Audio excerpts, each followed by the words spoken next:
김장이 끝날 때까지는 한 발짝도 나가지 못해 시어머니가 현관문을 꽉 잠그며 소리쳤습니다. 어머니, 제발요. 아버지가 응급실에 계시다고. 아버지고 뭐고 없어. 200포기부터 다 담가.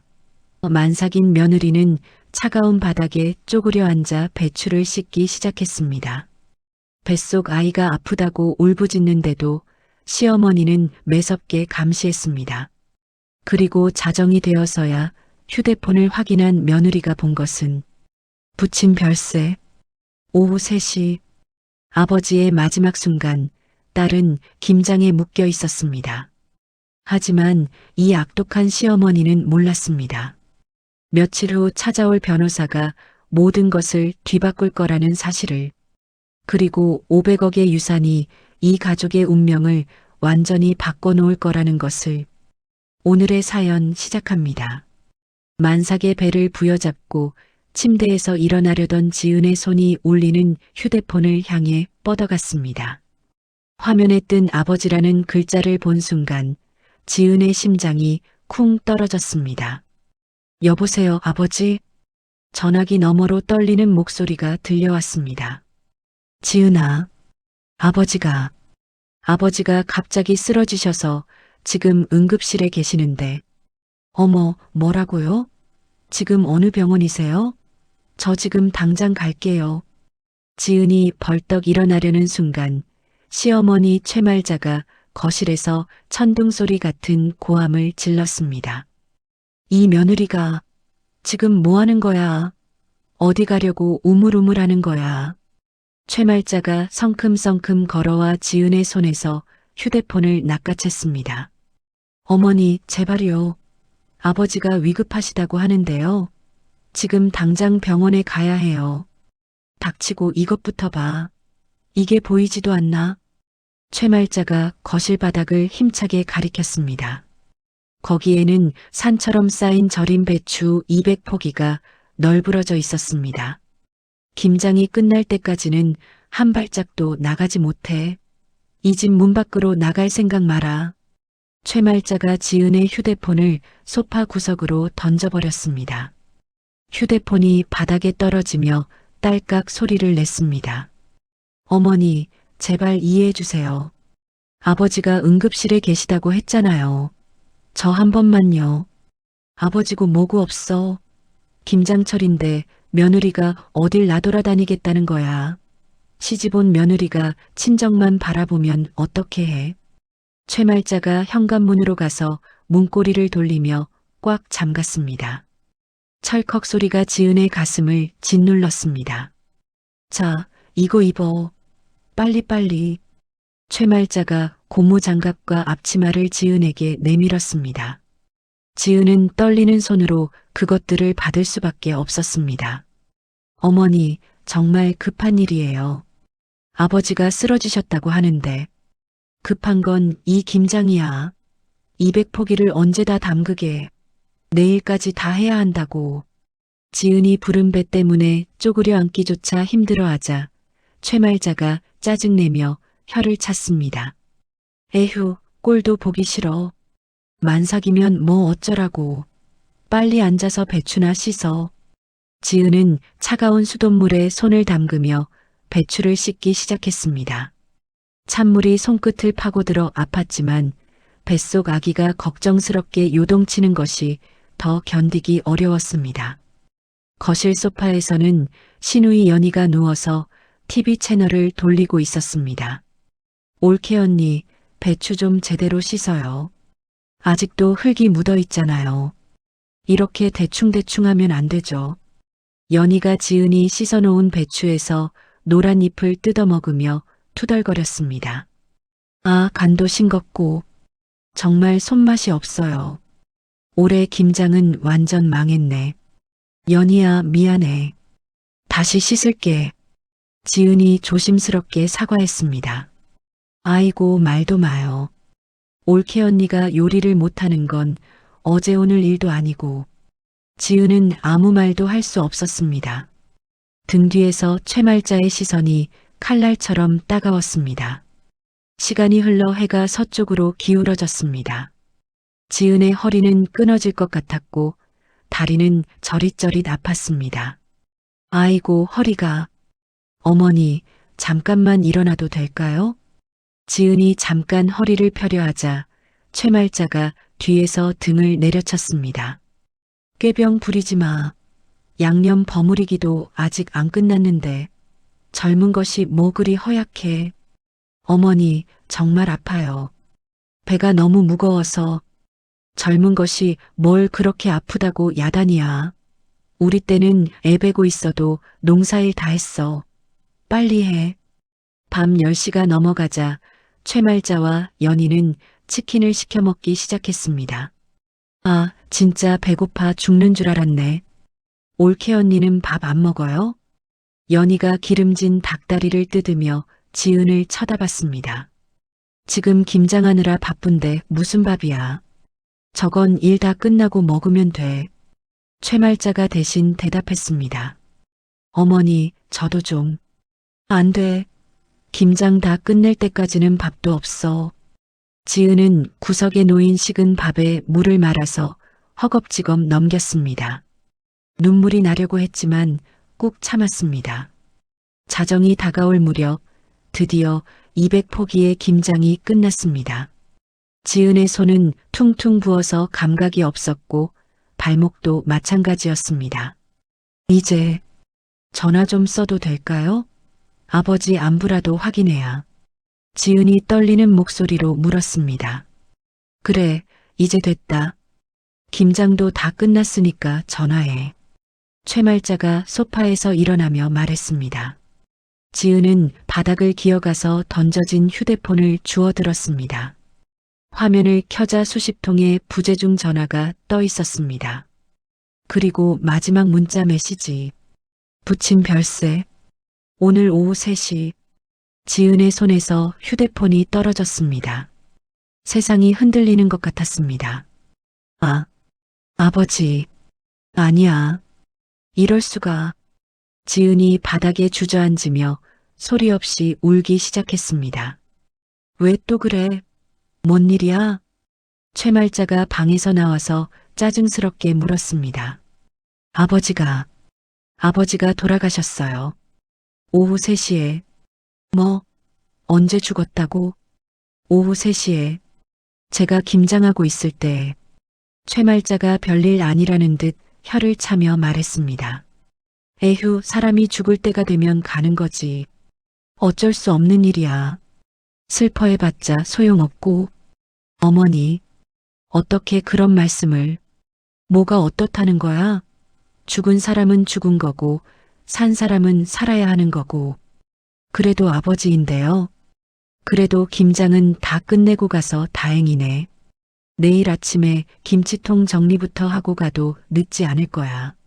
장례식장 어차피 며칠 있잖아. 지은은 믿을 수 없다는 표정으로 최말자를 쳐다봤습니다. 어머니, 지금 무슨 말씀을. 아버지가 돌아가셨는데. 됐고, 내일 일찍 일어나서 김치통 정리해. 장례식장은 어차피 며칠 있을 거 아니야. 급할 것 없어. 최말자가 하품을 하며 방으로 들어가 버렸습니다. 어머니. 지은이 불러봤지만 최말자는 방문을 닫아버렸습니다. 지은은 혼자 거실 바닥에 앉아서 흐느꼈습니다. 휴대폰 화면 속 아버지의 마지막 안부가 흐릿하게 보였습니다. 아버지, 미안해요. 딸이 늦었어요. 정말 미안해요. 새벽 5시 지은이 눈을 떴습니다.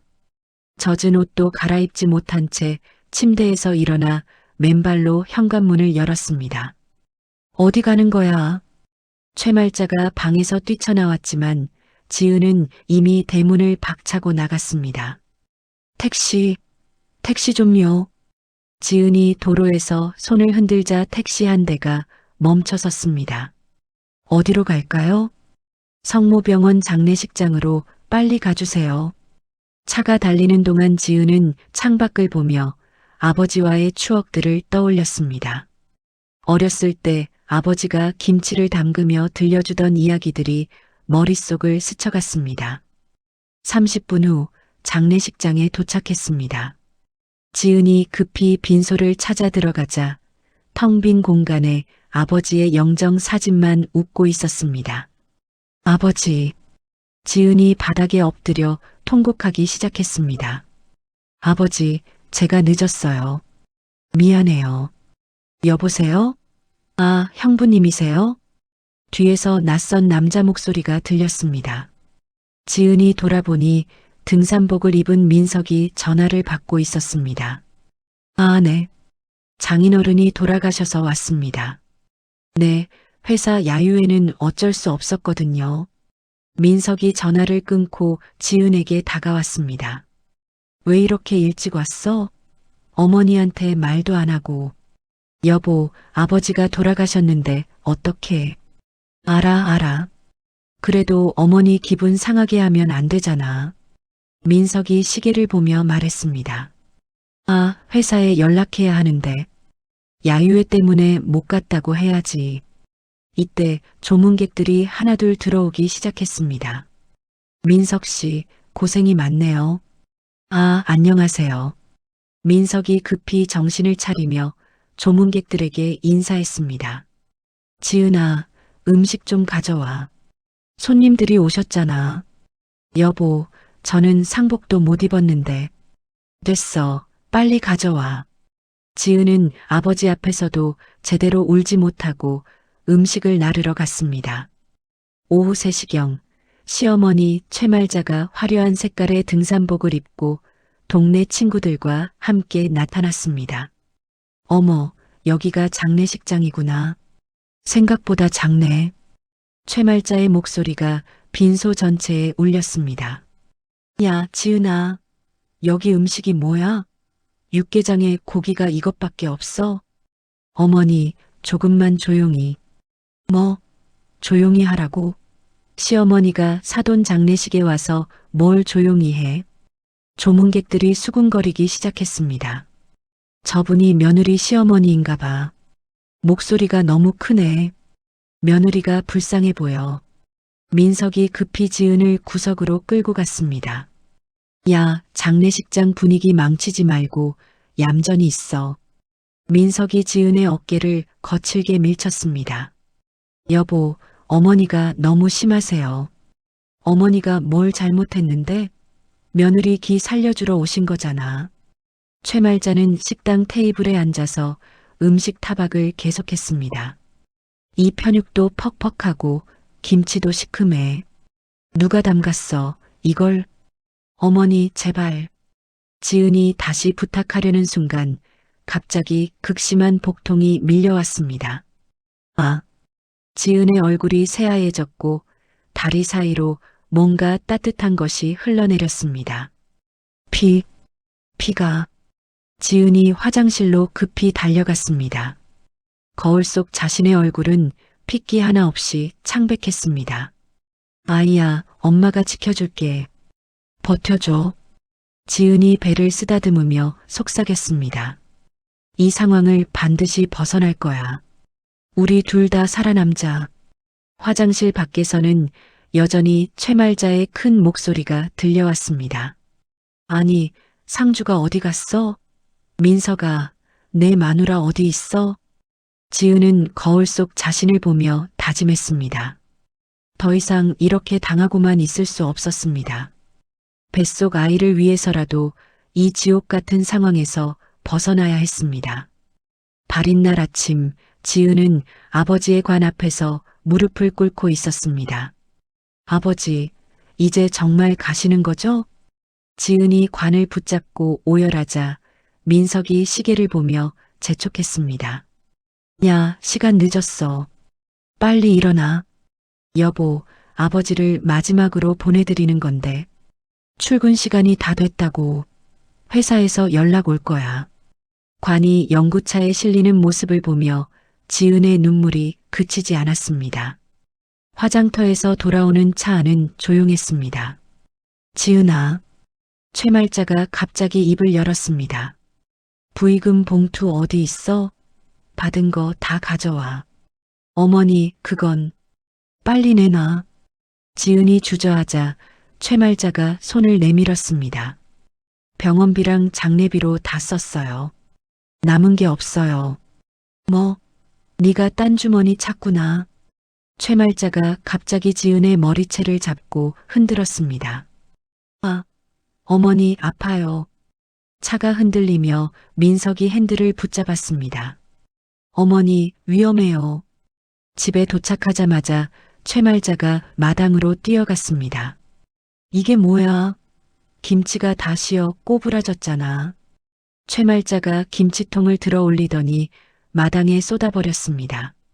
며느리가 김치통도 제대로 못 챙겨.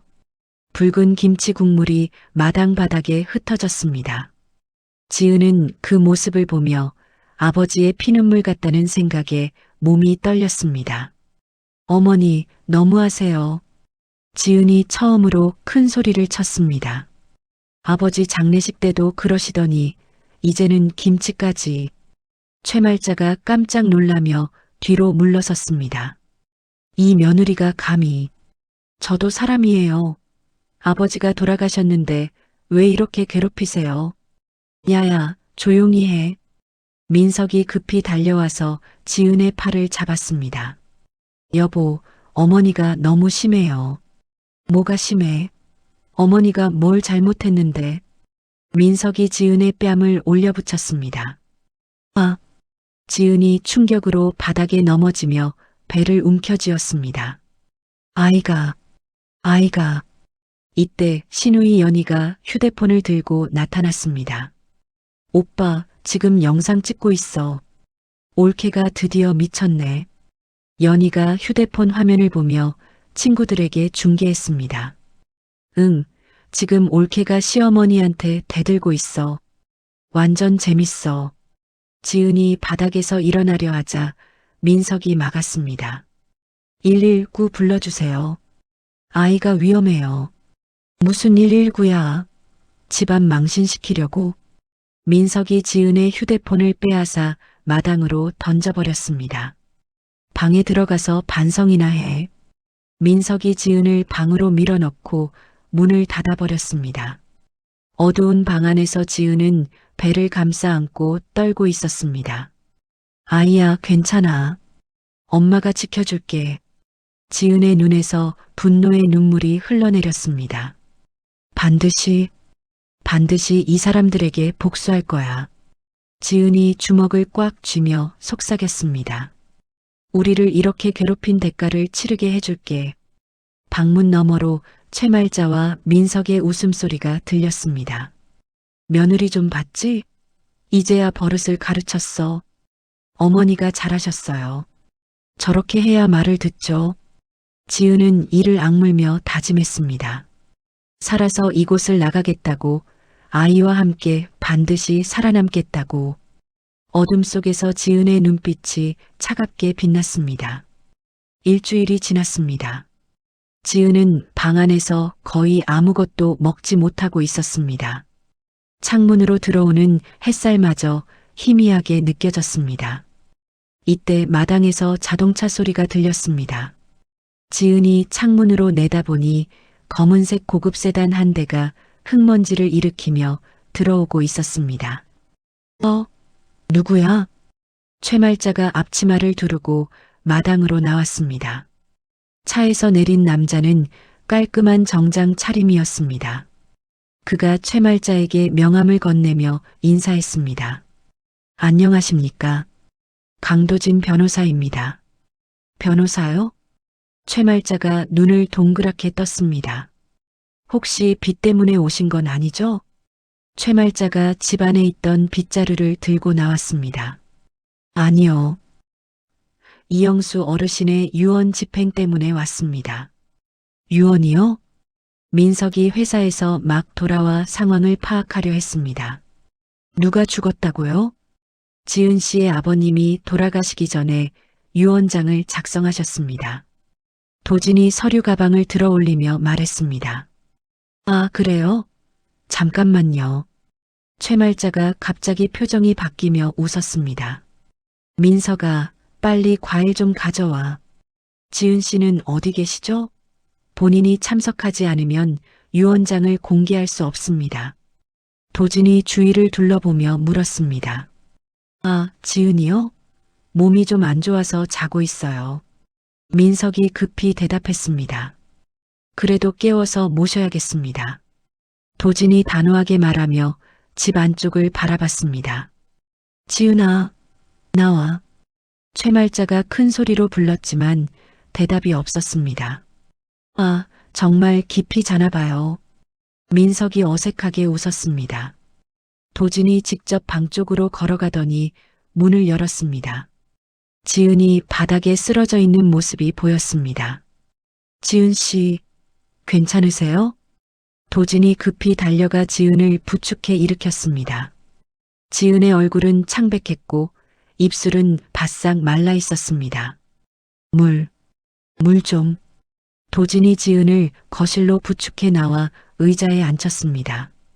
그리고 물을 가져다 건넸습니다. 고맙습니다.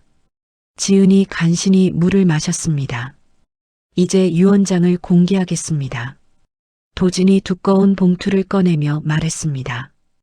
이영수 어르신은 생전에 장류 사업으로 상당한 재산을 모으셨습니다. 얼마나요? 민석이 앞으로 몸을 기울였습니다. 약 500억 원 상당입니다. 500억? 최말자가 입을 딱 벌렸습니다. 그 모든 재산을 딸 지은 씨에게 상속한다는 내용입니다. 연희가 방에서 나와 상황을 듣고는 눈이 휘둥그레졌습니다. 진짜 500억이에요? 네, 맞습니다. 단 조건이 있습니다. 도진이 서류를 넘기며 계속 읽었습니다. 모든 재산권은 오직 지은 씨만이 행사할 수 있으며 타인에게 양도하거나 위임할 수 없습니다. 최말자와 민석이 서로 눈빛을 주고받았습니다. 그리고 지은 씨가 위험에 처할 경우를 대비해 안전장치도 마련해 두셨습니다.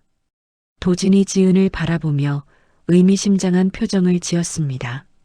갑자기 최말자가 지은의 손을 잡으며 눈물을 흘렸습니다. 아이고, 우리 사돈어른이 이렇게 훌륭한 분이신 줄 몰랐네. 지은아, 그동안 고생 많았어. 민석도 갑자기 다정한 척 지은의 어깨에 손을 올렸습니다. 지은은 그들의 갑작스러운 변화에 소름이 돋았습니다. 도진이 지은에게만 들리도록 작은 목소리로 속삭였습니다. 며칠 후에 다시 오겠습니다. 그때까지 조심하세요. 그날 저녁 지은이 방에 들어가자마자 최말자가 따라 들어왔습니다. 지은아, 내가 보약을 지어올 테니까 몸 추스르고 있어. 최말자의 목소리가 꿀 떨어지듯 달콤했습니다. 어머니, 괜찮아요. 안 돼. 우리 며느리가 몸이 약해서야 되겠어? 연희도 방으로 들어와 지은의 어깨를 주물렀습니다. 옳게, 어깨 많이 아프지? 내가 마사지해 줄게. 평소 손 하나 까딱 안 하던 연희의 갑작스러운 친절에 지은은 당황했습니다. 연희야, 고마워. 뭘 가족끼리. 연희가 어색하게 웃으며 계속 어깨를 주물렀습니다. 민석이 방 문가에서 머뭇거리다 들어왔습니다. 지은아, 내가 그동안 너한테 못됐어. 민석이 갑자기 무릎을 꿇었습니다. 여보, 미안해. 정말 미안해. 하지만 민석의 시선은 계속해서 도진이 두고 간 명함을 향했습니다. 지은이 혼자 있게 되자 재빨리 베개 밑을 뒤져봤습니다. 도진이 몰래 건넨 작은 쪽지가 있었습니다. 시댁 식구들을 절대 믿지 마세요. 신변에 위험이 있으면 언제든 연락하세요. 지은이 쪽지를 다시 숨기는 순간 밖에서 수군거리는 소리가 들렸습니다. 500억이면 우리가 평생 놀고 먹을 돈이야. 최말자의 목소리였습니다. 어머니, 지은이가 돈을 안 줄 수도 있잖아요. 민석이 걱정스러운 목소리로 말했습니다. 그러니까 정신적으로 불안정하다고 만들어야지. 그럼 재산 관리권을 우리가 가질 수 있어. 지은의 등골이 서늘했습니다. 다음 날부터 최말자는 정체불명의 탕약을 들고 왔습니다. 자, 이거 마셔. 뱃속 아이한테도 좋고 산모한테도 좋은 명약이야. 어머니, 전 괜찮아요. 안 돼. 꼭 마셔야 해. 최말자가 억지로 지은의 입에 탕약을 부었습니다. 지은은 마시는 척하면서 몰래 화분에 버렸습니다. 사흘 후 그 화분의 화초가 시커멓게 말라 죽어 있었습니다. 지은의 온몸에 소름이 돋았습니다. 여보, 아버지 유산 관리가 힘들 테니까 내가 아는 투자 전문가한테 맡기자. 민석이 지은에게 다가와 말했습니다. 인감 도장만 주면 내가 다 처리해 줄게. 여보, 그건 뭐가 문제야? 남편을 믿지 못하겠어? 지은이 도장을 주지 않자 민석의 표정이 변했습니다. 한밤중에 지은은 자는 척하면서 민석의 행동을 지켜봤습니다. 민석이 슬금슬금 방안을 뒤지기 시작했습니다. 서랍을 열어보고 옷장 구석구석을 뒤지고 심지어 베개 밑까지 찾았습니다. 지은은 실눈으로 그 모습을 보며 치를 떨었습니다. 연희는 동네방네 소문을 내고 다녔습니다. 우리 올케가 500억을 받았어요. 이제 우리 집안 완전 폈죠? 연희가 명품 가방 카탈로그를 펼쳐놓고 친구들에게 자랑했습니다. 이거랑 이거 다 살 거예요. 돈이 넘쳐나거든요. 지은은 창문으로 그 모습을 보며 절망했습니다. 이 집에는 자신의 편이 아무도 없었습니다. 모든 사람이 자신의 돈만 노리고 있었습니다. 뱃속 아이를 위해서라도 이곳을 떠나야 했습니다. 하지만 어떻게? 지은은 도진이 준 쪽지를 다시 꺼내봤습니다. 신변에 위험이 있으면 언제든 연락하세요. 지은의 눈에 결의가 서렸습니다. 5일 후 도진이 다시 방문하기로 한 날이었습니다. 새벽부터 최말자가 분주하게 움직였습니다. 지은아, 나와. 최말자가 지은을 창고 깊숙한 방으로 끌고 갔습니다. 어머니, 왜 여기로? 변호사 오면 몸이 안 좋아서 병원 갔다고 할 거야. 쥐 죽은 듯 있어. 최말자가 밖에서 자물쇠를 채웠습니다. 철컥 소리와 함께 지은은 완전히 갇혔습니다. 어머니, 어머니. 지은이 문을 두드렸지만 최말자는 이미 사라진 후였습니다. 한편 민석은 책상에서 종이와 펜을 꺼냈습니다. 전날 밤 지은의 필체를 연습해가며 준비한 계획이었습니다. 재산관리 위임장, 이영수 유산 포기 각서, 민석이 지은의 글씨를 흉내내며 서류를 작성했습니다. 오전 10시 도진의 차가 마당에 들어왔습니다. 안녕하십니까? 도진이 내려서 인사했습니다. 아, 변호사님. 어서 들어오세요. 민석이 일부러 슬픈 표정을 지으며 맞았습니다. 지은 씨는 어디 계십니까? 그게 유산 이야기를 듣고 나서 정신이 오락가락해서요. 정신이 오락가락한다니요? 도진의 표정이 심각해졌습니다. 네, 갑자기 이상한 소리도 하고 어쩔 수 없이 요양원에 보냈어요. 민석이 미리 준비한 거짓말을 늘어놓았습니다. 그런데 지은이가 정신이 온전할 때 이걸 써놨어요. 민석이 위조한 서류를 내밀었습니다. 도진이 서류를 받아서 자세히 살펴봤습니다. 필체가 미묘하게 달랐고 문장 구성도 어색했습니다. 이상하네요. 지은 씨를 직접 보기 전까지는 어떤 업무도 진행할 수 없습니다. 하지만 정신이 이상해서 그래도 본인 확인이 필요합니다. 이때 창고 쪽에서 둔탁한 소리가 들렸습니다. 지은이 필사적으로 벽을 두드리고 있었습니다. 최말자가 급히 부엌으로 달려가서 믹서기를 켰습니다. 윙윙 소리가 창고 소리를 덮었습니다. 화장실 좀 써도 될까요? 도진이 일어서며 말했습니다. 아, 네. 안쪽에 있습니다. 민석이 안내했지만 도진은 화장실이 아닌 소리가 나는 쪽으로 걸어갔습니다. 변호사님, 화장실은 이쪽인데요. 민석이 당황해서 도진을 막으려 했습니다. 뭐 하는 거예요? 무례하잖아요. 민석이 화를 내며 도진의 팔을 잡았습니다. 바로 그때 창고 쪽 작은 창문이 깨지며 천조각 하나가 떨어졌습니다. 거기에는 피로 쓰인 살려주세요라는 글자가 선명했습니다. 뭐죠, 저게? 도진이 천조각을 주워들며 민석을 쏘아봤습니다. 그건 민석의 얼굴이 하얗게 질렸습니다. 지금 당장 경찰에 신고하겠습니다. 도진이 휴대폰을 꺼내는 순간 최말자와 민석이 달려들었습니다. 안 돼요. 그러면 안 돼요. 몸싸움이 벌어졌지만 도진은 유도를 배운 덕분에 쉽게 두 사람을 제압했습니다.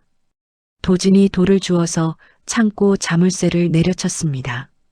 찰컥 소리와 함께 자물쇠가 부서졌습니다. 지은 씨, 괜찮으세요? 창고 문이 열리자 지은이 쓰러질 듯 비틀거리며 나왔습니다. 도진 변호사님, 빨리 나가야 합니다. 위험해요. 도진이 지은을 부축해서 대문 밖으로 나갔습니다. 며느리 납치범이야. 도둑이야. 최말자가 바닥에 드러누워 고래고래 소리를 질렀습니다. 하지만 동네 사람들은 최말자의 평소 행실을 알고 있어서 차가운 시선만 보낼 뿐이었습니다. 도진의 차가 시골길을 달리고 있었습니다. 지은은 백미러로 멀어지는 시댁을 바라보며 눈물을 흘렸습니다. 정말 다시는 저곳에 가지 않을 거예요. 당연합니다. 이제 안전한 곳으로 가는 거예요. 도진이 운전대를 꽉 잡으며 말했습니다.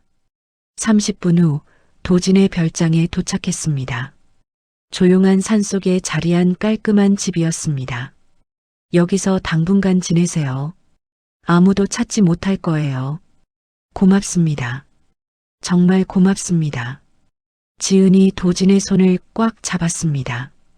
거실에 앉은 지은에게 도진이 낡은 가죽 공책 한 권을 건넸습니다. 이게 아버님이 남기신 진짜 유산입니다. 지은이 공책을 열자 첫 장에 아버지의 투박한 글씨가 적혀 있었습니다. 내 딸 지은아, 네가 힘들 때 이 요리법들이 너를 지켜줄 거다. 아버지, 지은의 목소리가 떨렸습니다. 공책을 넘겨보니 아버지가 평생 연구한 특제 소스와 김치 비법들이 빼곡히 적혀 있었습니다. 이 레시피들은 세상에 없는 비밀 제조법입니다. 아버님이 직접 개발하신 거예요. 도진이 설명했습니다. 아버지가 이런 걸 연구하고 계셨다니. 지은이 한 장 한 장 넘기며 감탄했습니다. 밤이 깊어도 지은은 공책을 놓지 못했습니다. 매실 고추장, 황금 무절임, 비밀 젓갈 소스, 하나하나가 보물 같았습니다. 다음 날 아침 도진이 지은을 경찰서에 데려갔습니다. 가정폭력과 감금 혐의로 신고하겠습니다. 네, 진술서 작성해 드리겠습니다. 경찰관이 지은의 이야기를 자세히 기록했습니다. 접근 금지 명령도 신청하세요. 당분간 접근하지 못하게 할 수 있어요. 도진이 조언했습니다. 경찰서를 나온 후 도진이 말했습니다. 이혼 소장도 준비하겠습니다. 위자료와 아이의 양육권도 모두 가져올 수 있어요. 정말 할 수 있을까요? 증거가 충분합니다. 걱정하지 마세요. 그날 저녁 지은은 거울 앞에 섰습니다. 헝클어진 머리를 가위로 자르기 시작했습니다. 길었던 머리카락이 바닥에 떨어졌습니다. 이제 시작이야. 지은이 거울 속 자신을 바라보며 말했습니다. 더 이상 누구의 며느리가 아니야. 나는 곧 태어날 아이의 엄마고 아버지의 딸이야. 짧아진 머리의 지은은 완전히 다른 사람 같았습니다. 눈빛에 강인함이 담겨 있었습니다. 아버지, 딸이 당당하게 살아가는 모습 지켜봐 주세요. 지은이 아버지의 공책을 가슴에 꽉 안았습니다. 이 레시피들로 새로운 인생을 시작할 거예요. 창밖으로 별이 총총히 떠 있었습니다. 지은의 새로운 삶이 시작되고 있었습니다. 도진이 별장 마당을 거닐며 휴대폰으로 통화했습니다. 네, 내일 이혼 소장 접수하겠습니다. 모든 증거 자료도 준비됐고요. 지은은 그 모습을 창문으로 보며 안도의 한숨을 쉬었습니다. 드디어 지옥에서 벗어날 수 있게 된 것입니다. 출산 후 한 달이 지났습니다. 지은은 건강한 아들을 순산했고 아이의 이름을 바라라고 지었습니다. 희망을 뜻하는 이름이었습니다. 바라야, 엄마가 새로운 인생을 시작할 거야. 지은이 아이를 품에 안고 속삭였습니다. 도진의 사무실 한켠에 마련된 작은 조리시설에서 지은은 아버지의 공책을 펼쳐놓았습니다. 첫 번째 도전은 매실 고추장이었습니다. 매실 20개, 고추씨 빼고 갈은 고춧가루 500g. 지은이 아버지의 필기를 따라 하나하나 재료를 준비했습니다. 신생아를 돌보면서 요리를 하는 것은 쉽지 않았습니다. 바라가 울 때마다 조리를 중단하고 달래야 했습니다. 바라야, 조금만 참아줘. 엄마가 우리 미래를 만들고 있어. 하지만 지은은 포기하지 않았습니다. 밤을 새워가며 아버지의 레시피를 하나씩 만들어 봤습니다. 일주일 후 드디어 첫 번째 매실 고추장이 완성됐습니다. 지은이 조심스럽게 맛을 봤습니다. 이게 이런 맛이구나. 달콤하면서도 깔끔한 맛이 입안 가득 퍼졌습니다. 산후 입맛이 없던 지은에게도 자꾸만 손이 갔습니다. 신기해. 속이 이렇게 편해지다니. 지은은 아버지의 레시피에 숨겨진 비밀을 조금씩 이해하기 시작했습니다. 다음은 김명인을 찾아갈 차례였습니다. 아버지의 공책에 적힌 옛 동료였습니다. 아버님과 30년 넘게 함께 일했던 사람입니다. 믿을만해요. 도진이 김명인의 주소를 알아봐 주었습니다.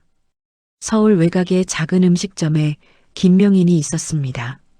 70대의 할아버지는 지은을 보자마자 눈물을 흘렸습니다. 영수가 딸이구나. 아버지 닮았네. 김명인이 지은의 손을 잡았습니다. 아버지 이야기 좀 들려주세요. 내 아버지는 정말 대단한 사람이었어. 아무도 모르게 혼자서 이런 비법들을 연구했지. 김명인이 지은이 가져온 매실 고추장을 맛봤습니다. 이걸 네가 만들었다고? 네, 아버지 레시피대로요. 완벽해. 영수가 직접 만든 것과 똑같아. 김명인의 얼굴에 감동이 가득했습니다. 내가 도와줄게. 내 아버지의 뜻을 이어가자. 정말요? 그럼 이런 맛을 세상에 알려야지. 그날부터 지은과 김명인은 함께 아버지의 부엌이라는 브랜드를 준비했습니다. 온라인 판매부터 시작하는 게 좋겠어요. 도진이 사업 자문을 해주었습니다. 포장지 디자인은 어떻게 하시겠어요? 소박하게 하고 싶어요. 아버지가 좋아하셨을 것 같은 느낌으로. 지은은 밤늦게까지 상품 설명을 직접 썼습니다. 고인이 된 아버지의 50년 비법으로 만든 특별한 매실 고추장입니다. 어머니의 손맛이 그리운 분들께 추천합니다. 한편 이혼 소장을 받은 민석과 최말자는 패닉 상태였습니다. 500억이 다 날아가는 거야. 최말자가 머리를 쥐어뜯었습니다. 변호사를 써야 하는데 돈이 없잖아요. 민석도 초조해했습니다. 국선 변호인이라도 알아봐야겠어. 하지만 둘 다 상황이 불리하다는 걸 알고 있었습니다.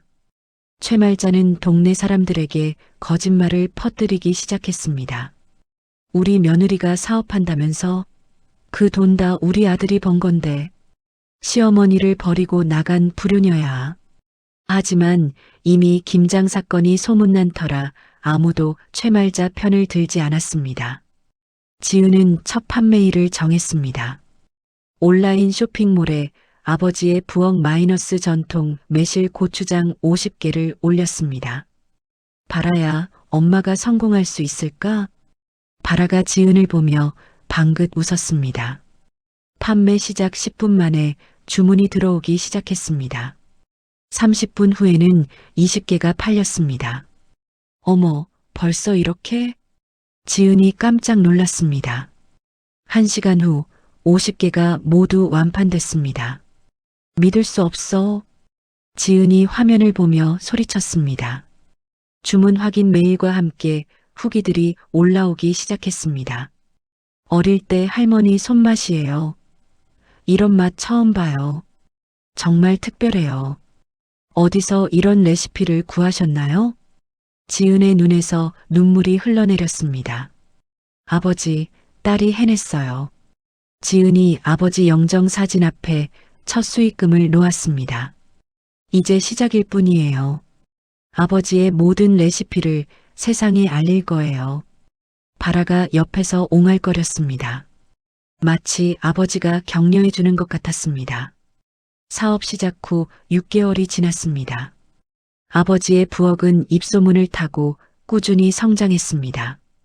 지은은 이제 매실 고추장, 백김치, 황금 무절임, 비밀 젓갈 소스, 전통 된장 등 5가지 제품을 판매하고 있었고 대형마트에서 입점 제안까지 받았습니다. 지은 씨, 롯데마트에서 정식 계약하자고 연락 왔어요. 전국 매장에 입점시켜주겠다네요. 도진이 계약서를 들고 왔습니다. 정말요? 벌써 이런 큰 곳에서? 지은이 믿기지 않는다는 표정을 지었습니다. 당연하죠. 맛으로 승부하는 거니까. 김명인이 자랑스럽게 웃었습니다. 하지만 물량을 늘려야 해요.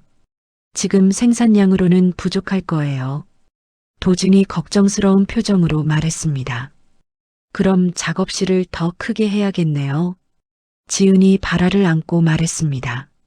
하지만 성공과 함께 육아와 사업을 병행하는 것은 점점 힘들어졌습니다. 지은은 하루에 3, 4시간밖에 잠을 자지 못했습니다. 새벽 3시에 일어나서 김치를 담그고 바라가 깨면 수유하고 다시 포장 작업을 했습니다. 바라야, 엄마가 좀 피곤하네. 조금만 참아줘. 지은이 바라를 안고 흔들어주며 눈을 비볐니다. 바라는 생후 6개월이 되어 제법 통통해졌고 지은을 보면 까르르 웃곤 했습니다. 우리 바라가 엄마 닮아서 예쁘네. 김명인이 바라를 보며 흐뭇해했습니다. 저는 아버지 닮았으면 좋겠어요.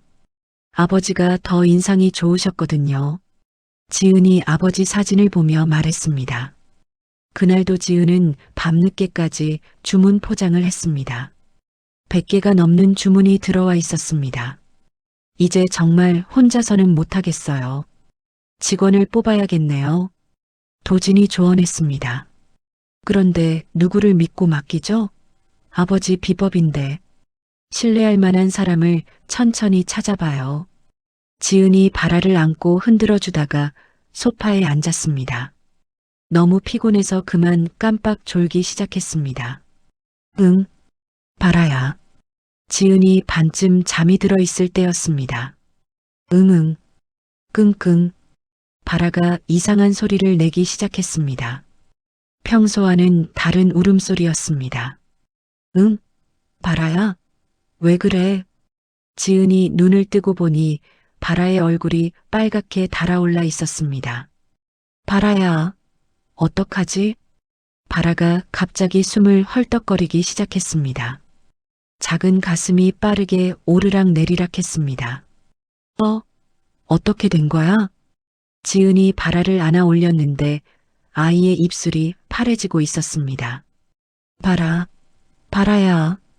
지은이 바라를 흔들었지만 아이의 호흡은 더욱 가빠졌습니다. 작은 손가락도 파랗게 변하고 있었습니다. 119요.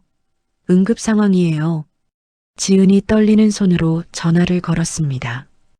6개월 아기가 호흡곤란이에요. 입술이 파래져요. 네, 바로 출동하겠습니다. 주소가 어떻게 되세요? 시동. 지은이 주소를 불러주며 바라를 계속 안고 있었습니다. 아가야, 괜찮아. 괜찮을 거야. 엄마가 있어. 바라는 작은 눈을 뜨고 지은을 바라봤지만 호흡은 여전히 불안정했습니다. 10분 후 구급차 사이렌 소리가 들렸습니다. 여기에요. 여기. 지은이 발아를 안고 뛰어나갔습니다. 아기 상태가 어떻습니까? 구급대원이 발아를 확인했습니다. 호흡곤란과 청색증이 보이네요. 빨리 병원으로 가야겠어요.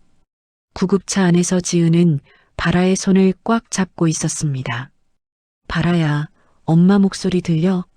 힘내야 해. 응급실에 도착하자 의료진이 발아를 응급처치실로 데려갔습니다. 보호자는 밖에서 기다려주세요. 간호사가 지은을 막았습니다. 지은은 응급실 복도에서 발아를 기다렸습니다. 30분이 30년처럼 길게 느껴졌습니다. 제발, 제발 괜찮게 해주세요. 지은이 두 손을 모으고 기도했습니다. 1시간 후 의사가 심각한 표정으로 나왔습니다. 보호자이십니까? 네, 엄마예요. 아이가 어떻게 됐나요? 우선 응급처치는 마쳤습니다. 하지만 정밀 검사가 필요해요. 정밀 검사요? 지은의 다리에 힘이 빠졌습니다. 선천성 심장 중격 결손이라는 병이 의심됩니다. 선천성이요? 심장에 구멍이 있어서 혈액순환이 제대로 안 되는 거예요. 수술이 필요할 것 같습니다. 의사의 말에 지은의 머릿속이 하얘졌습니다. 수술이요? 이렇게 어린 아이를. 지금 당장 수술하지 않으면 더 위험할 수 있어요. 그럼 언제요? 정밀 검사 결과를 보고 결정하겠습니다. 일단 입원시켜야겠어요. 지은이 의자에 주저앉았습니다. 이런 병의 원인은 대부분 명확하지 않아요. 하지만 임신 중에 심한 스트레스를 받으면 태아 발달에 영향을 줄 수 있거든요.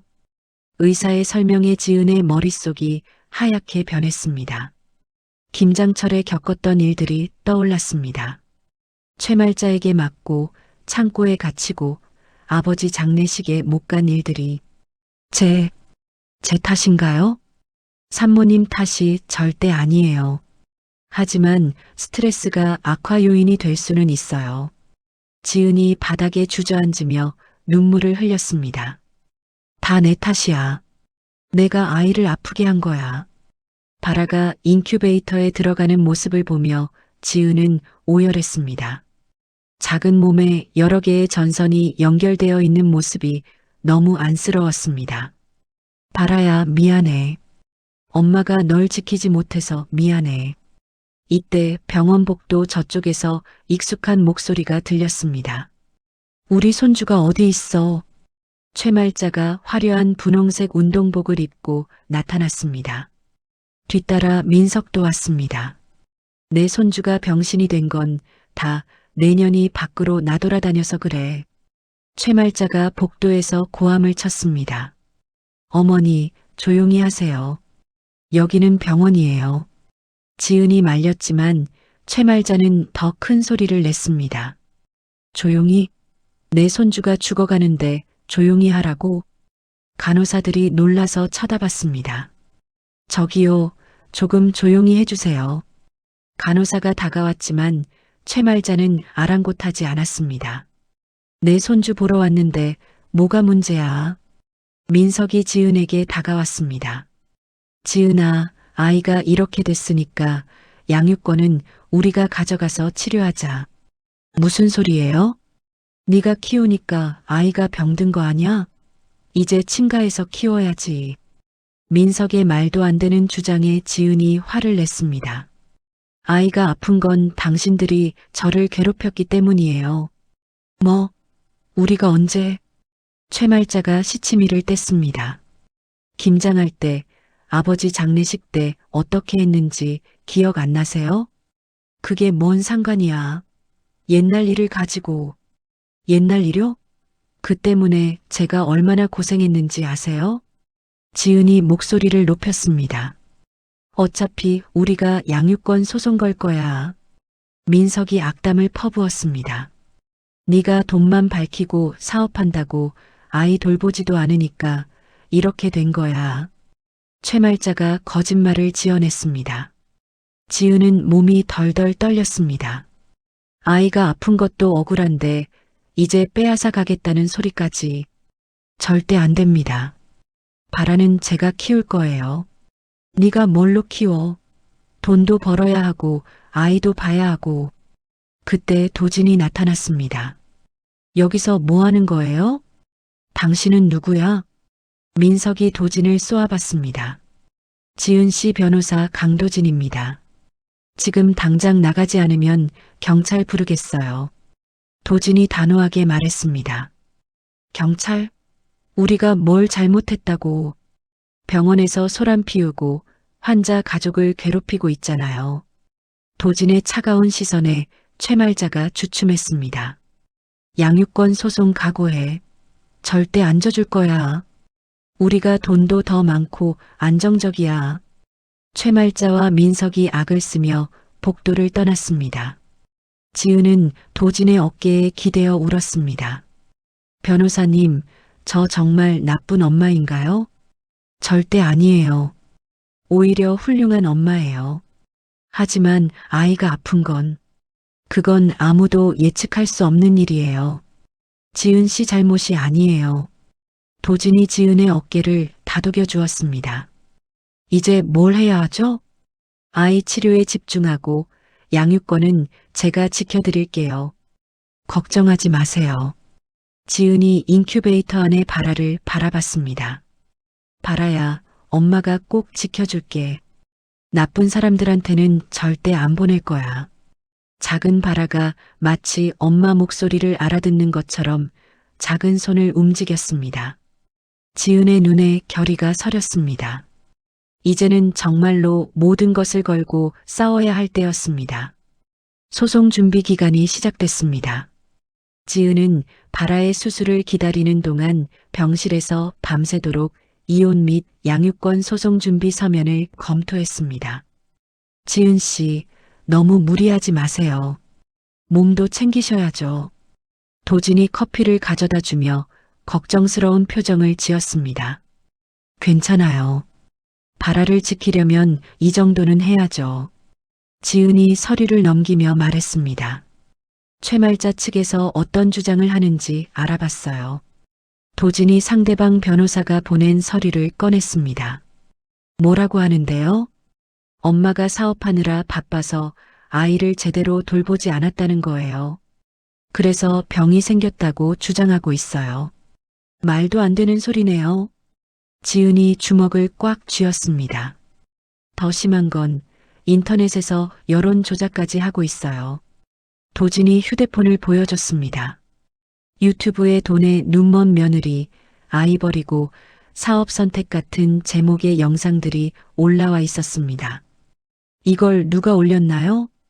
악성 유튜버들이에요. 최말자가 돈을 주고 사주한 것 같아요. 영상 댓글들을 보니 지은을 비난하는 글들이 가득했습니다. 아이가 아픈데 사업이 우선이냐? 이런 엄마가 아이를 키우면 안 된다. 시어머니가 키우는 게 낫겠다. 지은의 얼굴이 창백해졌습니다. 이런 거짓말들을 어떻게 막을 수 있죠? 진실을 밝혀야죠. 그런데 도진이 말을 멈췄습니다. 뭔가 방법이 있으세요? 지은이 간절한 표정으로 물었습니다. 혹시 신혼 시절에 집에 CCTV나 카메라 같은 걸 설치한 적 있으세요? CCTV는 없었는데.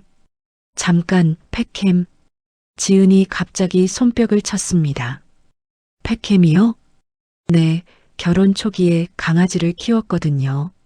그때 팩캠을 설치했어요. 지금도 작동하나요? 민석이 IT 쪽에 무신경해서 계정을 그냥 방치했을 거예요. 클라우드에 과거 영상이 남아있을 수도 있어요. 도진의 눈이 번쩍였습니다. 바로 확인해 봐야겠어요. IT 전문가를 부르겠습니다. 1시간 후 도진의 IT팀이 도착했습니다. 계정 정보 기억나세요? 네, 이메일은 민석 거고 비밀번호는. 지은이 기억을 더듬어 정보를 알려줬습니다. 접속 시도해 보겠습니다. 전문가가 노트북을 두드리기 시작했습니다. 있습니다. 클라우드에 과거 영상들이 그대로 보관되어 있어요. 정말요? 지은이 흥분해서 물었습니다. 네, 1년 전 김장철 영상도 있네요. 모니터에 영상이 재생되기 시작했습니다. 화면 속에는 만삭의 지은이 바닥에 쪼그리고 앉아 배추를 씻고 있었습니다. 어머니, 아버지가 위급하다고. 닥치고 김장이나 해. 최말자가 지은의 휴대폰을 빼앗는 모습이 선명하게 보였습니다. 이것만 있어도 충분해요. 도진이 흥미로워했습니다. 영상은 계속 이어졌습니다. 최말자가 지은을 학대하는 모습, 민석이 임신한 아내를 때리는 장면까지 모두 고화질로 담겨 있었습니다. 너무 잔혹하네요. IT 전문가가 눈살을 찌푸렸습니다. 지은은 영상을 보며 그때의 고통이 다시 떠올라 몸이 떨렸습니다. 괜찮으세요? 도진이 지은의 어깨에 손을 올렸습니다. 네, 괜찮아요. 이제 진실을 밝힐 수 있어서 다행이에요. 이 영상들을 편집해서 핵심 부분만 추려내겠습니다. 그런데 이걸 어떻게 알릴 거예요? 지은이 물었습니다. 기자회견을 열어야죠. 김명희님과 투자자분들의 도움을 받아서. 도진이 계획을 설명했습니다. 여론을 한 번에 뒤집을 수 있을 거예요. 그때 간호사가 들어왔습니다. 지은님, 발아 수술 날짜가 정해졌어요. 언제요?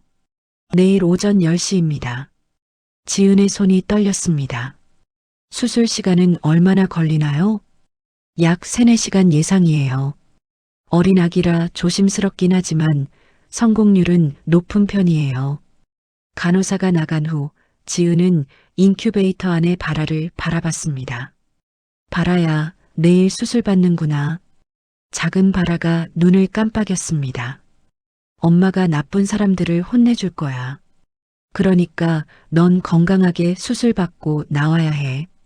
지은이 발아의 작은 손가락을 유리창 너머로 가리켰습니다.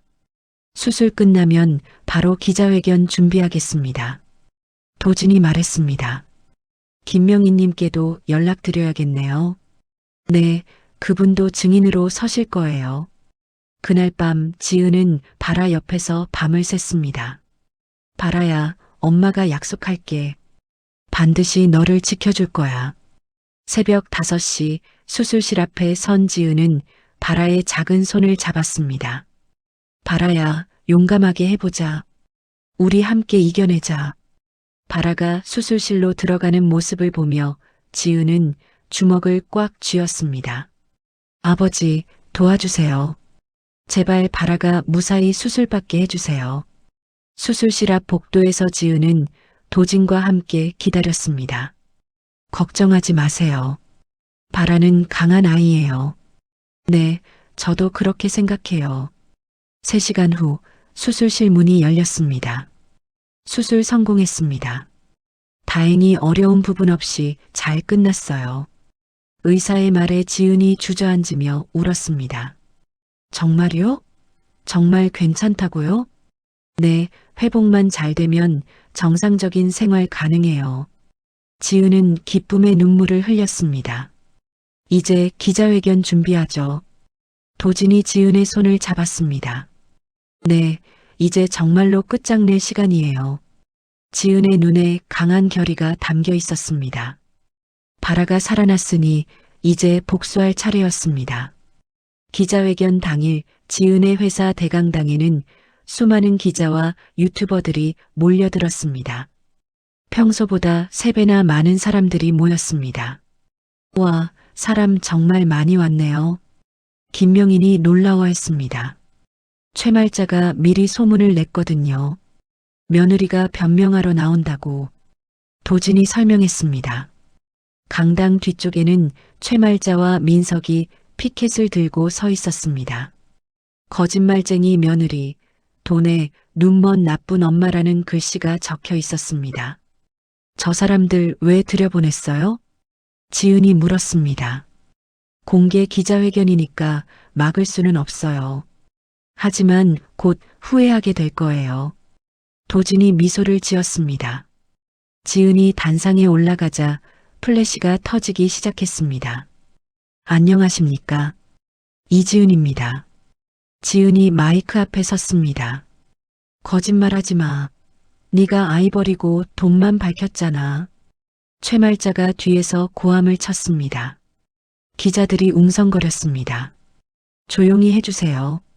순서대로 말씀드리겠습니다. 지은이 침착하게 말했습니다. 저는 오늘 여러분께 진실을 말씀드리러 왔습니다. 지은이 준비한 원고를 펼쳤습니다. 지난 1년간 저는 시댁으로부터 심각한 가정폭력과 학대를 당했습니다. 거짓말이야. 우리가 언제? 민석이 소리쳤습니다. 증거가 있습니다. 지은이 도진을 바라봤습니다. 도진이 신호를 보내자 대형 스크린이 켜졌습니다. 이 영상은 1년 전 김장철에 촬영된 것입니다. 스크린에 김장날의 영상이 재생되기 시작했습니다. 장내가 순식간에 조용해졌습니다. 영상 속에서 만삭의 지은이 바닥에 쪼그리고 앉아 배추를 씻고 있었습니다. 아버지가 위급하다고 연락 왔어요. 닥치고 김장이나 해.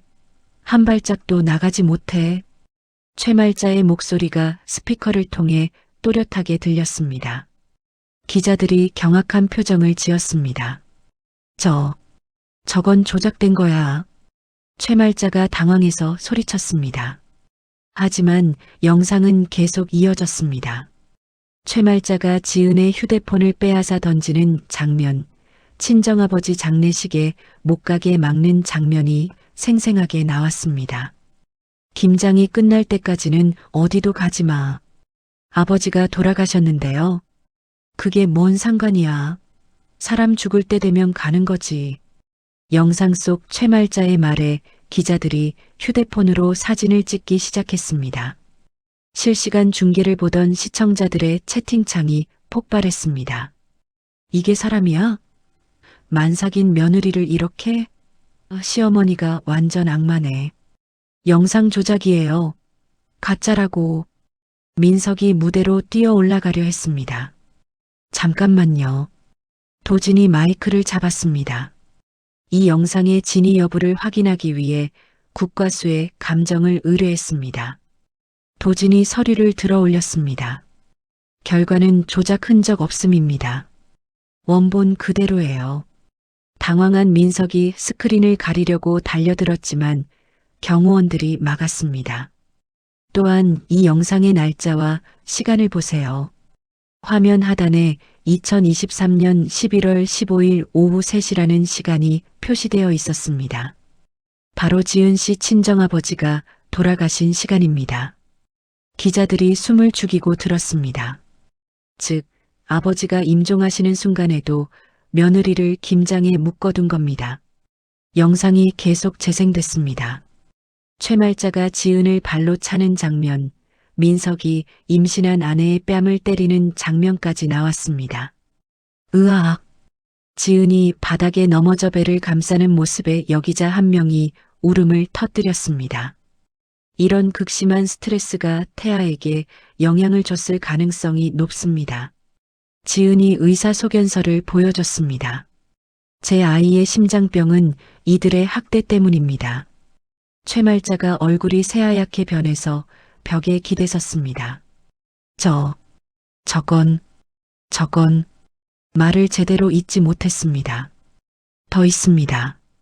지은이 다른 영상을 재생했습니다. 창고에 갇혀서 살려주세요라고 써서 창문 밖으로 던진 장면이 나왔습니다. 기자들이 카메라 플래시를 미친 듯이 터뜨렸습니다. 감금까지 했다고요? 한 기자가 소리쳤습니다. 네, 유산 상속을 방해하기 위해 저를 창고에 가뒀습니다. 어머, 이런 일이.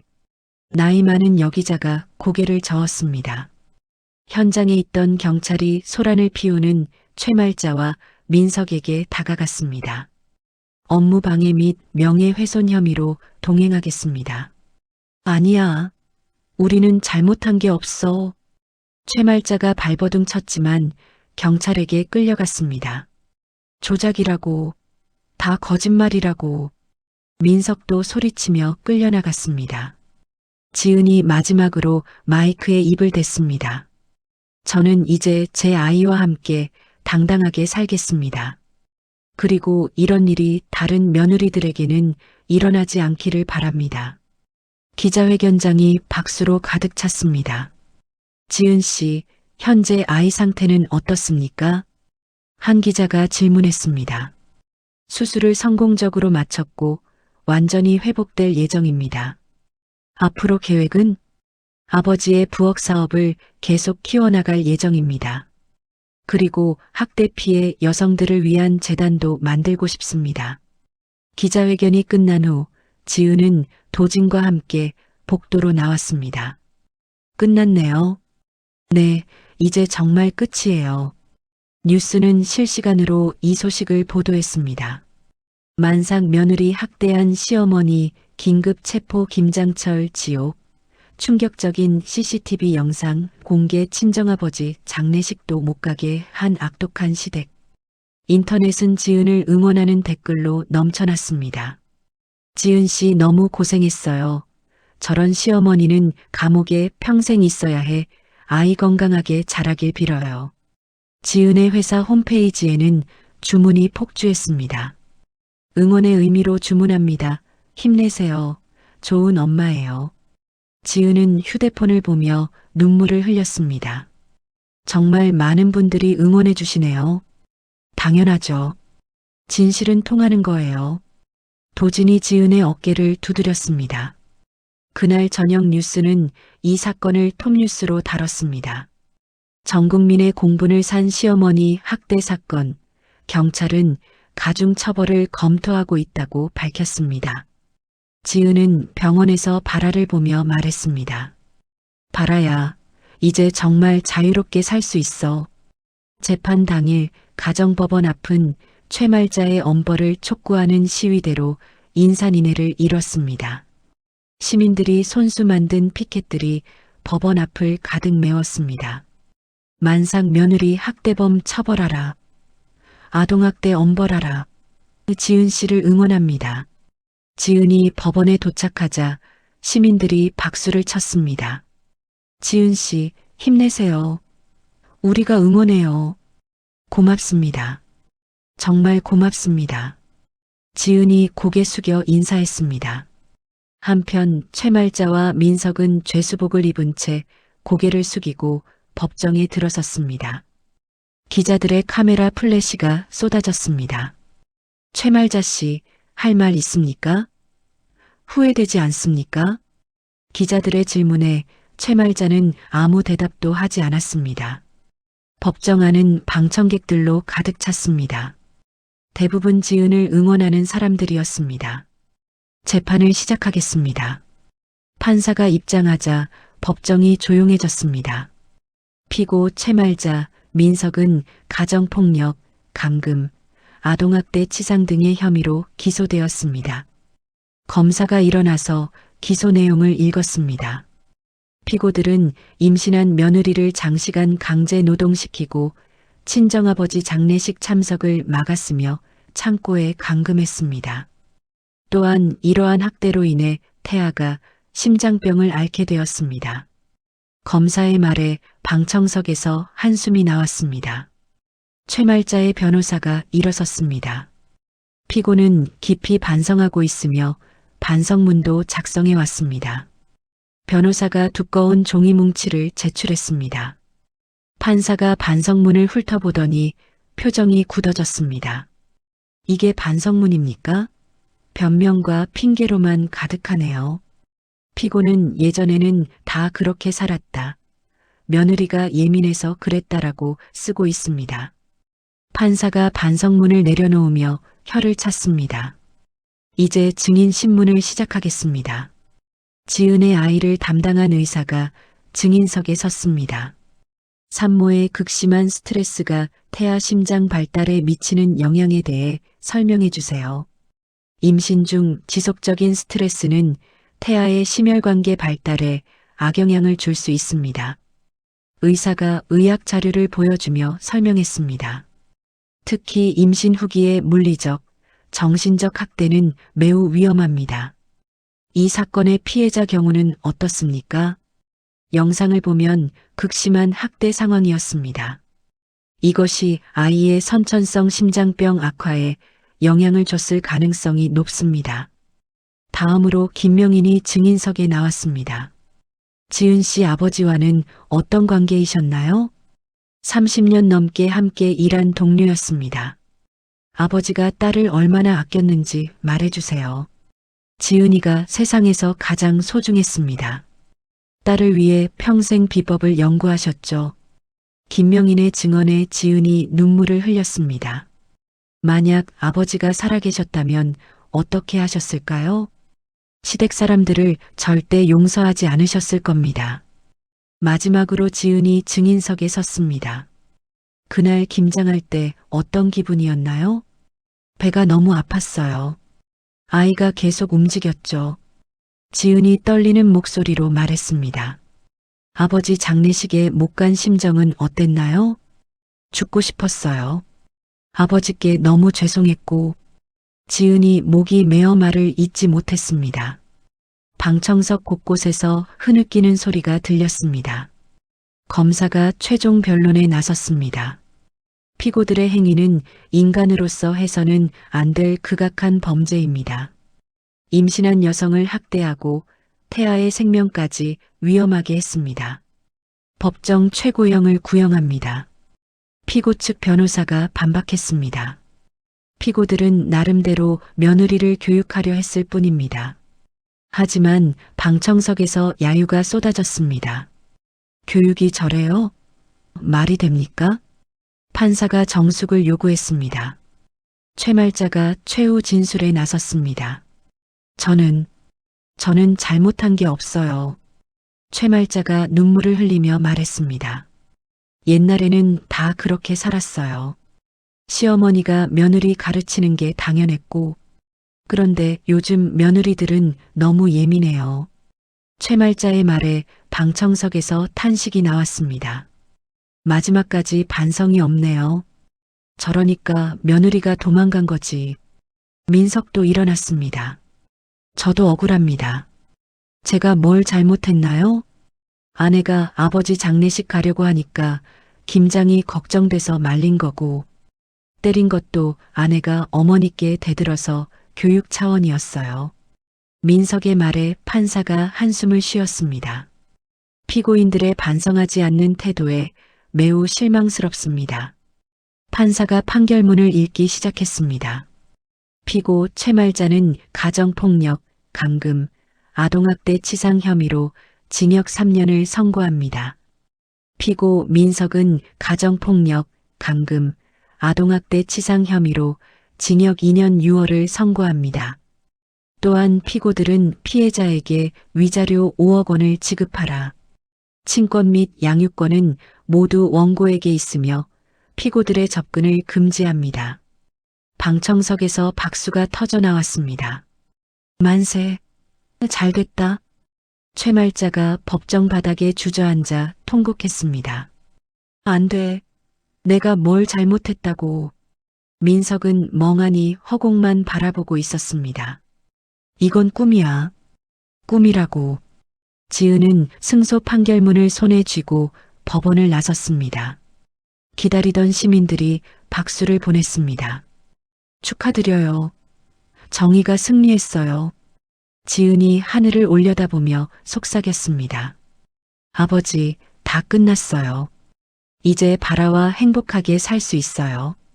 구치소로 이송되는 버스 안에서 최말자와 민석은 서로를 원망했습니다. 다 네가 지은이를 때려서 그런 거야.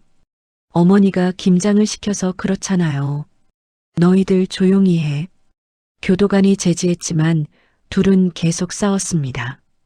그날 저녁 뉴스는 이 판결을 대서특필했습니다.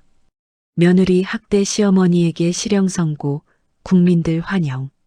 지은의 회사에는 축하 전화가 빗발쳤습니다. 지은 씨, 정말 축하드려요. 이제 마음 편히 사업하세요. 지은은 병원에 있는 바라에게 달려갔습니다. 바라야, 엄마가 이겼어. 이제 우리 둘이서 행복하게 살 수 있어. 바라가 지은을 보며 환하게 웃었습니다. 마치 모든 걸 이해하고 있는 것처럼.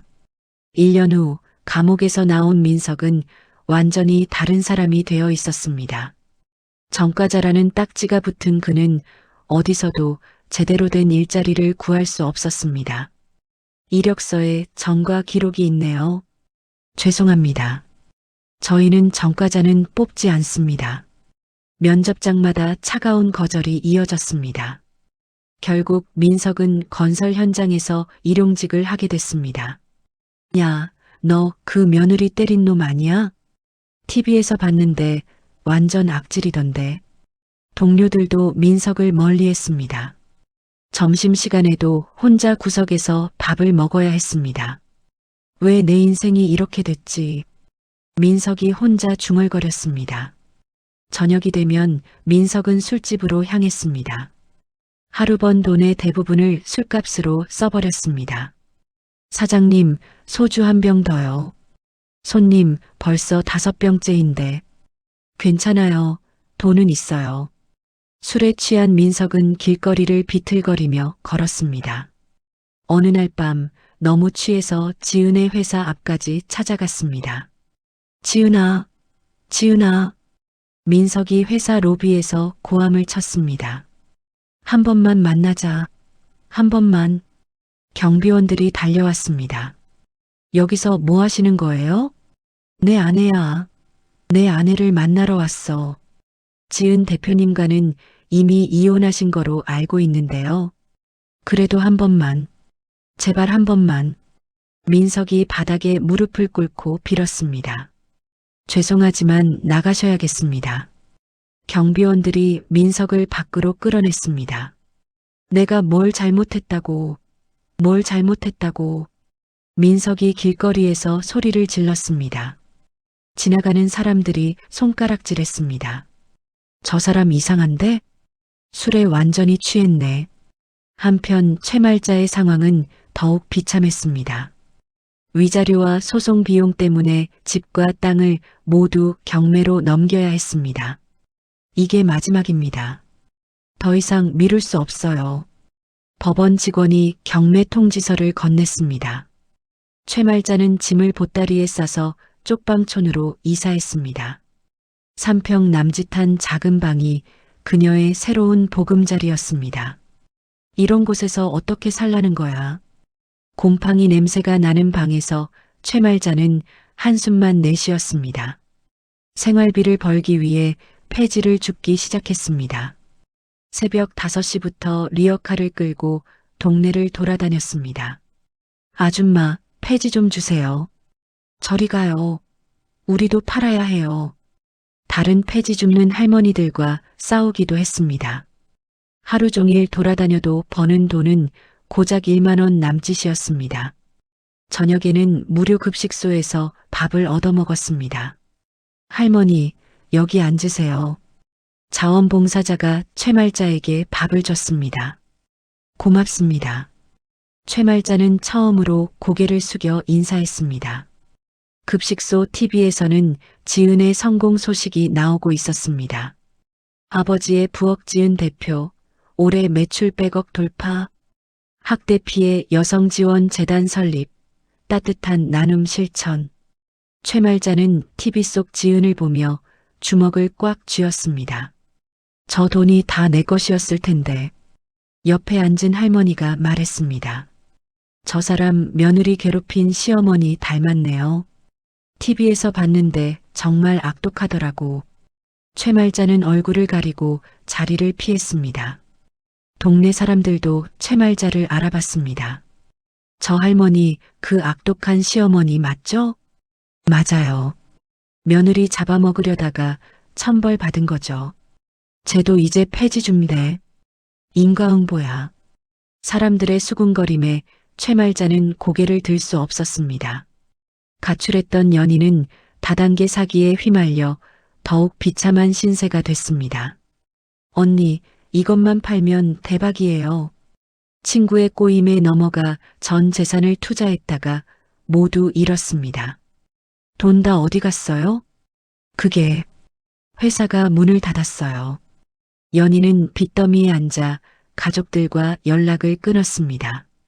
어느 날 민석은 공사 현장에서 사고를 당했습니다. 으악! 높은 곳에서 떨어져 다리를 크게 다쳤습니다. 병원에 가야 해요. 하지만 산재보험도 없는 일용직이었기 때문에 치료비가 문제였습니다. 돈이 없으면 제대로 치료받기 어려워요. 의사의 말에 민석은 절망했습니다. 결국 간단한 응급처치만 받고 나올 수밖에 없었습니다. 그 후로 민석은 다리를 절며 걸어야 했습니다. 아파. 너무 아파. 민석은 진통제에 의존하며 살았습니다. 어느 날 지은이 차를 타고 가다가 길가에서 폐지를 줍는 최말자를 발견했습니다. 허리가 굽은 채 리어카를 끌고 가는 모습이었습니다. 지은은 잠시 차를 멈추고 그 모습을 바라봤습니다. 지은 씨, 저 사람. 도진이 최말자를 알아봤습니다. 지은은 아무 말 없이 차창을 올리고 지나쳤습니다. 최말자는 지나가는 고급 세단이 지은의 차인 것을 직감했습니다. 지은아, 지은아. 최말자가 차를 따라가려 했지만 넘어져 흙탕물에 뒹굴었습니다. 으악, 아파. 아무도 최말자를 도와주지 않았습니다. 그들의 몰락은 누구의 탓도 아닌 스스로 자초한 결과였습니다. 탐욕과 악독함이 불러온 당연한 응보였습니다. 지은을 괴롭혔던 대가를 혹독하게 치르고 있었습니다. 반면 지은은 날로 성공가도를 달리고 있었습니다. 선한 마음으로 사업을 키우고 어려운 사람들을 도우며 살고 있었습니다. 세상은 공평했습니다. 악한 자에게는 응당한 벌을, 선한 자에게는 마땅한 복을 주고 있었습니다. 2년 후 지은의 삶은 완전히 바뀌어 있었습니다. 바라는 수술 후 기적적으로 완치되어 또래보다 더 건강하게 자라고 있었습니다. 엄마, 이거 봐요. 바라가 블록으로 만든 집을 자랑스럽게 보여줬습니다. 우와, 우리 바라가 정말 잘 만들었네. 지은이 바라를 안아 올리며 웃었습니다. 바라의 웃음소리가 집안을 가득 채웠습니다. 아버지의 부엌은 이제 전국 대형마트는 물론 해외까지 진출한 중견식품 기업으로 성장했습니다. 지은 씨, 일본 바이어들이 정식 계약하고 싶다고 연락 왔어요. 도진이 계약서를 들고 왔습니다. 정말요? 해외까지? 네, 한국 전통 맛을 그대로 살린 게 인기 비결인 것 같아요. 김명인이 흐뭇하게 웃었습니다. 아버지가 얼마나 기뻐하실까요? 지은이 아버지 사진을 바라보며 말했습니다. 지은은 성공과 함께 사회적 책임도 잊지 않았습니다. 수익의 20%를 미혼모와 학대 피해 아동을 위한 재단에 기부했습니다. 지은맘 재단에서 100명의 아이들이 도움을 받고 있어요. 재단 담당자가 보고했습니다. 더 많은 아이들을 도울 수 있었으면 좋겠어요. 올해 예산을 늘려서 200명까지 지원 가능할 것 같습니다. 지은의 선한 영향력은 점점 커져갔습니다. 한편 도진과 지은의 관계도 깊어졌습니다. 도진은 바라의 아버지 역할을 자처하며 가족 같은 시간을 보내고 있었습니다. 진아빠, 놀이터 가요. 바라가 도진의 손을 잡고 조르셨습니다. 그래, 우리 바라 놀이터 가자. 도진이 바라를 업고 나가는 모습을 보며 지은은 마음이 따뜻해졌습니다. 어느 봄날 도진이 지은에게 특별한 제안을 했습니다. 지은 씨, 저와 결혼해 주세요. 도진이 한쪽 무릎을 꿇고 반지를 내밀었습니다. 도진 씨, 바라의 진짜 아빠가 되고 싶어요. 평생 두 분을 지키겠습니다. 지은의 눈에 눈물이 고였습니다. 네, 좋아요. 바라가 박수를 치며 소리쳤습니다. 진짜 아빠 됐어요. 세 사람은 따뜻하게 포옹했습니다. 결혼식은 소규모로 조용히 치렀습니다. 김명인과 재단 관계자들, 그리고 회사 직원들이 참석했습니다. 두 분의 앞날을 축복합니다. 하객들의 축하 속에 지은과 도진은 결혼 서약을 했습니다. 지은 씨를 평생 사랑하고 보호하겠습니다. 도진 씨와 함께 행복한 가정을 꾸려가겠습니다. 바라가 결혼 반지를 들고 나왔습니다. 엄마, 진아빠 축하해요. 결혼 후 신혼여행은 제주도로 떠났습니다. 바다다, 바다다. 바라가 해변에서 신나게 뛰어다녔습니다. 바라야, 위험해. 천천히. 지은이 바라를 쫓아갔습니다. 도진이 그 모습을 보며 흐뭇하게 웃었습니다. 정말 완벽한 가족이네요. 이제야 진짜 가족이 된 것 같아요. 지은이 도진의 팔짱을 끼며 말했습니다. 회사도 더욱 발전시켰습니다. 지은은 직원들의 복지를 대폭 개선했습니다. 모든 직원에게 육아휴직 1년을 보장합니다. 워킹맘들을 위한 어린이집도 만들겠습니다. 지은의 발표에 직원들이 박수를 쳤습니다. 대표님, 정말 감사합니다. 이런 회사에서 일할 수 있어서 행복해요. 지은은 자신이 겪었던 고통을 다른 여성들이 겪지 않기를 바랐습니다. 김명희는 지은의 성공을 보며 감격했습니다. 너의 아버지가 하늘에서 얼마나 기뻐하실까. 저도 아버지께 자랑스러운 딸이 된 것 같아요. 이제 정말 아버지의 뜻을 이어받았구나.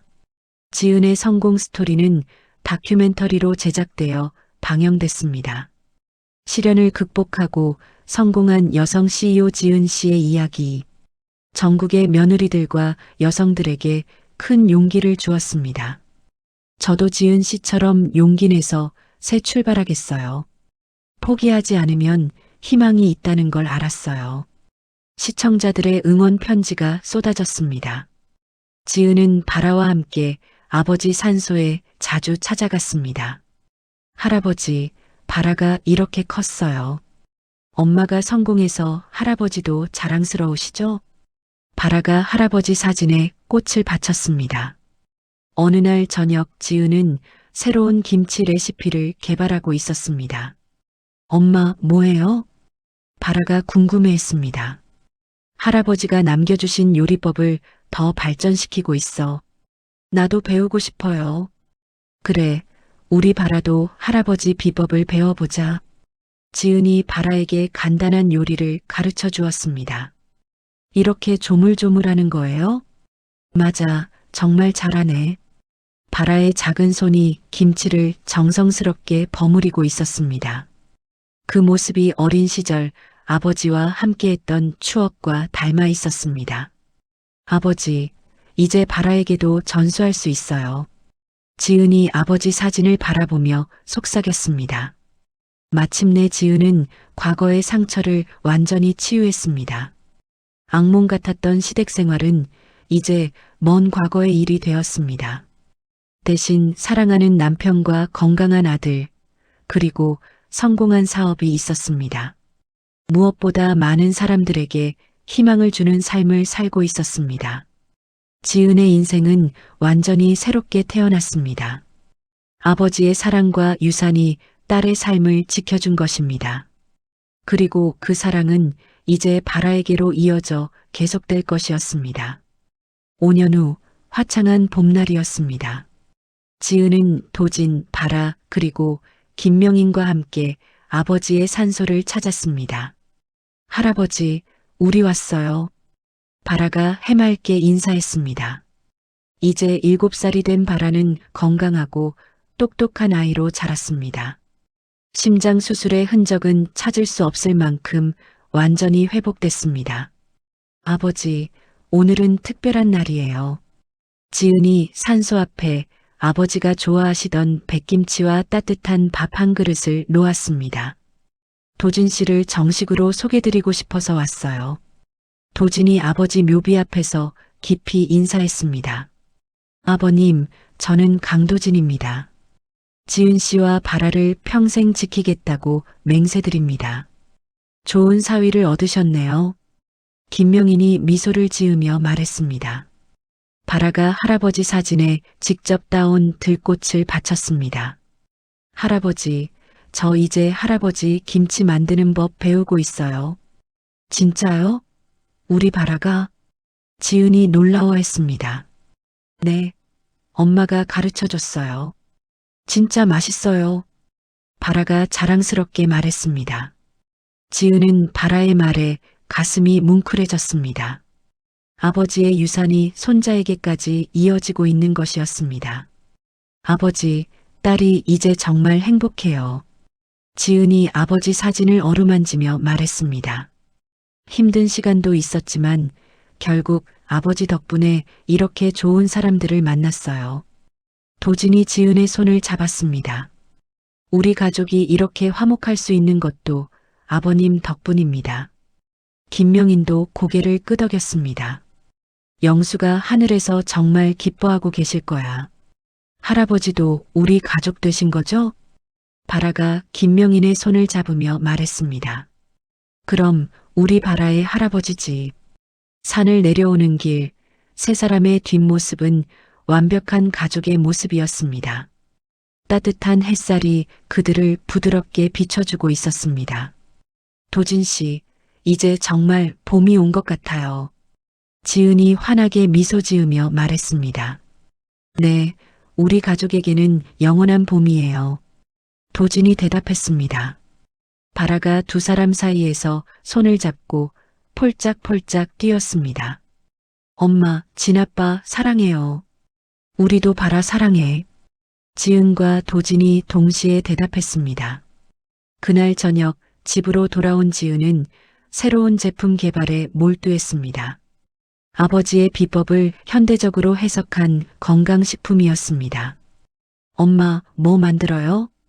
바라가 호기심 가득한 얼굴로 물었습니다. 할아버지가 남겨주신 특별한 소스를 더 많은 사람들이 먹을 수 있게 만들고 있어. 우와, 나도 도와줄게요. 바라가 작은 앞치마를 두르고 지은 옆에 섰습니다. 그래, 우리 함께 만들어 보자. 지은이 바라에게 간단한 일을 맡겼습니다. 이렇게 저어주면 돼요? 맞아, 정말 잘하네. 모녀가 함께 요리하는 모습은 마치 옛날 아버지와 어린 지은의 모습과 닮아 있었습니다. 바라야, 할아버지 맛을 기억해야 해. 이건 우리 가족의 보물이야. 네, 꼭 기억할게요. 그때 도진이 들어왔습니다. 무슨 좋은 냄새가 이렇게 나죠? 새로운 제품 만들고 있어요. 맛보실래요? 지은이 숟가락에 소스를 떠서 도진에게 주었습니다. 정말 특별한 맛이네요. 이건 분명 히트할 거예요. 정말요? 네, 아버님의 손맛이 그대로 살아있어요. 그 순간 지은은 아버지가 곁에 있는 것 같은 느낌을 받았습니다. 아버지의 사랑이 지금도 자신과 가족을 지켜주고 있다는 확신이 들었습니다. 몇 개월 후 지은의 새로운 제품이 출시됐습니다. 할아버지의 손맛이라는 이름의 프리미엄 소스였습니다. 출시 첫날 주문량이 예상을 훨씬 뛰어넘었어요. 직원이 흥분해서 보고했습니다. 정말요? 얼마나요? 10만 병이 2시간 만에 완판됐습니다. 지은의 얼굴에 환한 웃음이 퍼졌습니다. 아버지가 도와주신 거예요. 전국 곳곳에서 주문이 밀려들었습니다. 어릴 적 할머니 생각나는 맛, 이런 진짜 맛을 찾고 있었어요. 아이들도 잘 먹어요. 고객들의 감동 후기가 쏟아졌습니다. 지은의 아버지의 부엌은 이제 한국을 대표하는 전통식품 브랜드가 되었습니다. 해외에서도 코리안 소울 푸드로 인정받으며 수출이 늘어났습니다. 하지만 지은에게 가장 소중한 것은 여전히 가족이었습니다. 저녁 식사 시간에 온 가족이 모여 하루 있었던 일을 나누는 것이 가장 행복한 순간이었습니다. 오늘 학교에서 친구들한테 우리 회사 김치 자랑했어요. 바라가 신나게 말했습니다. 그랬구나. 친구들이 뭐래? 다들 먹어보고 싶다고 했어요. 그럼 내일 조금씩 가져가서 나눠줘. 정말요? 와, 바라가 기뻐 날뛰었습니다. 도진이 지은의 손을 잡으며 말했습니다. 당신 덕분에 저도 정말 행복한 사람이 됐어요. 저야말로 고마워요. 도진 씨가 없었다면 이런 행복은 꿈도 못 꿨을 거예요. 두 사람의 사랑스러운 모습을 보며 바라가 까르르 웃었습니다. 그날 밤 지은은 아버지 사진 앞에서 조용히 감사 인사를 드렸습니다. 아버지, 정말 고마워요. 아버지가 남겨주신 사랑 덕분에 이렇게 행복하게 살고 있어요. 바라도 건강하게 자라고 있고 좋은 남편도 만났어요. 앞으로도 아버지의 뜻을 잘 이어받아서 많은 사람들에게 따뜻함을 전해드릴게요. 마치 아버지의 대답인 것처럼 창밖에서 따뜻한 바람이 불어왔습니다. 지은의 새로운 인생은 이제 막 시작되었습니다. 아버지의 사랑으로 시작된 기적은 계속해서 더 많은 사람들에게 희망을 전해줄 것입니다. 그리고 그 사랑은 바라를 통해 다음 세대로 영원히 이어질 것입니다. 지은의 이야기는 끝이 아닌 새로운 시작이었습니다. 지은의 이야기는 우리에게 많은 것을 생각하게 합니다. 한 사람의 탐욕과 악독함이 얼마나 많은 사람을 불행하게 만들 수 있는지, 그리고 그런 악행이 결국 어떤 대가를 치르게 되는지 보여주었습니다. 최말자는 며느리를 괴롭히고 500억의 유산을 차지하려다가 결국 모든 것을 잃고 쪽방촌에서 폐지를 줍는 신세가 되었습니다. 민성 역시 아내를 학대하고 방관하다가 전과자가 되어 비참한 삶을 살게 되었죠.